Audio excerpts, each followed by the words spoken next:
Tasmania's wilderness is wild and untamed. Sure, there's some human settlement dotted here and there, but otherwise, this unique part of Australia remains as it was thousands, maybe millions of years ago.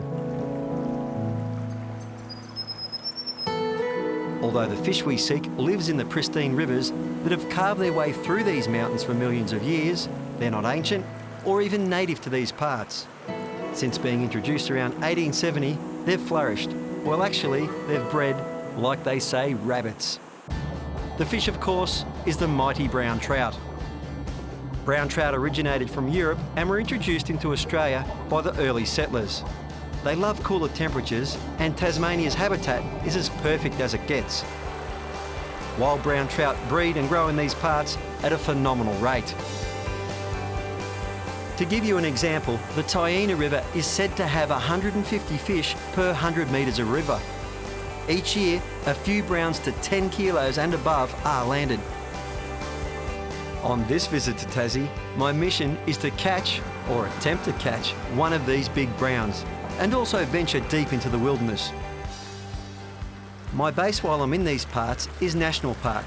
Not a national park, the National Park. A small settlement of maybe 6 homes and a pub, of course. Here the plan is to hook up with a local known as Taina Dave. Now, I did my research before coming, and this guy knows more about the rivers, their fish, and the tactics to catch them than most in these parts, hence the name. So let's get fishing. Dave's first spot was no more than a good cast from the pub. Geez, I'll tell you what, Tassie, mate, it's not just about the lake fishing for trout. No, mate. Not with places like this. But this is your favourite here, the Taina? This is the favourite, that's right. Oh. Right here. Now, this time of year, the fly fishing is just spectacular, so... Yes, well, in the warmer months, of course, when the river's low. Yep, river's low, spawning's well over. Yes. Yep, and back into the insect life, and...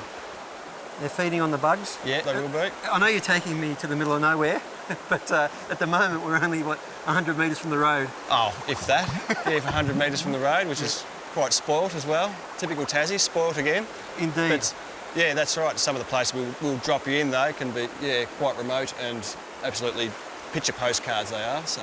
I'm looking forward to that, but first up, the Taina here, mate. Whew. Yeah, so we'll see if we can pull a couple out of here for you.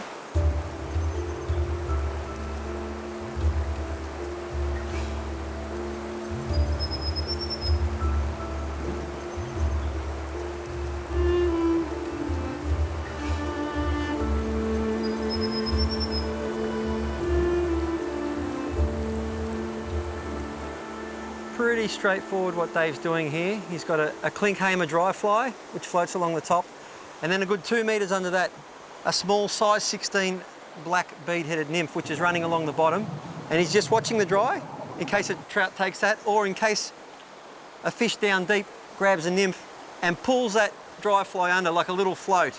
It's known as high stick indicator nymphing. That's right, a lot of high sticking. Yes. And it's only short worked. That's right. You've got to perform a drag-free drift. So if you drag it with too much line and the currents in between, you end up not catching fish. So good fast water technique. Yeah, that's right. Oh, look at that! Oh. See that? Hurry out. Oh, oh.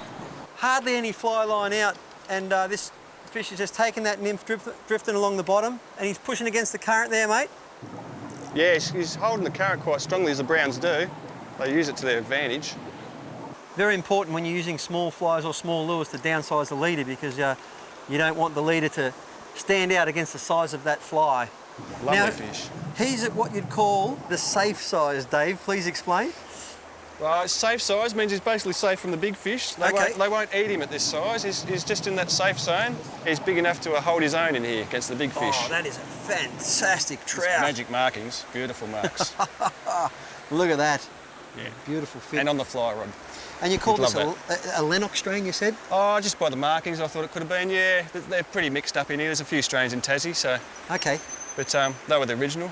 The original fish, yeah, that makes sense. Yep. Well, we'll let him go. They're really heavily marked like that, right through the head. It's beautiful.